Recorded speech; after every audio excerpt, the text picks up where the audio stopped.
Olá pessoal, vamos dar início à nossa série de vídeo tutoriais de desenvolvimento de extensões com o Fabric.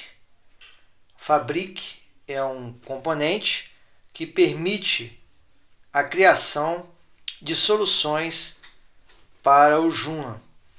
Soluções, no caso, componentes, ok? Vamos em extensões, gerenciador de extensões.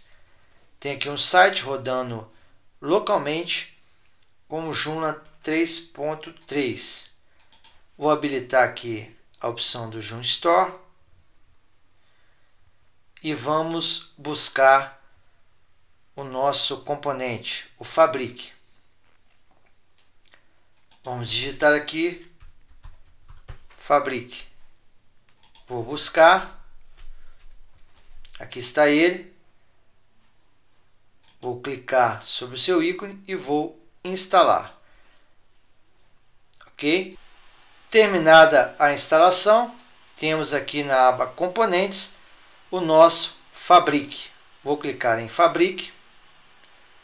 Nós então poderemos visualizar o componente. Aqui está ele. Nós temos aqui no painel de controle algumas opções. Podemos, por exemplo, ir ao site, e no site nós temos alguns vídeos tutoriais interessantes. Aqui na nossa esquerda nós temos os links em relação ao componente. Então vamos explorar os links. Vamos começar por opções. Aqui à direita, opções. São as opções gerais, né? As configurações gerais do nosso componente. Ok? Então aqui eu tenho os parâmetros e o que significa, né, aquele parâmetro. Por exemplo, grandes seleções. Então nós podemos trabalhar aqui no caso com várias visualizações, né? Seriam consultas complexas, então com muitas saídas. Em listas, se podemos alterar os tipos de campo, filtrar dados. Olha aí, são várias opções. Botão de PDF para exportar as consultas em PDF. Os tipos de elemento que nós temos, ó, são os tipos de elemento. Perceba que nós temos vários tipos, né, os mais comuns em formulários. Os formulários, se queremos ou não, por exemplo, habilitar o editor em Zweig. Botão de imprimir, botão de e-mail, botão de PDF. Os erros, né, como vão ser mostrados, o tipo de mensagem de erro. JavaScript, como é que ele vai trabalhar no Fabric. Parte de depuração, a parte de CEF e as permissões em relação ao componente. Ok?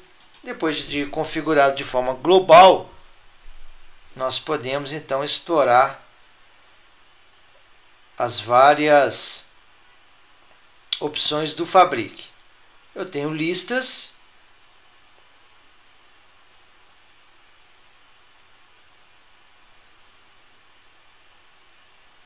Ok? Aqui nós não temos nenhuma, né? Temos listas. Que são listas? Listas são os componentes propriamente dito, né? Ou seja, o tipo de componente que ele vai fazer.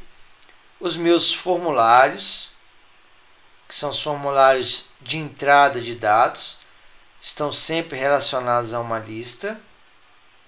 Eu tenho os grupos, então eu tenho que criar grupos para determinada lista e automaticamente formulário. Eu tenho elementos, que são os campos que fazem parte de um formulário, consequentemente de uma lista, né?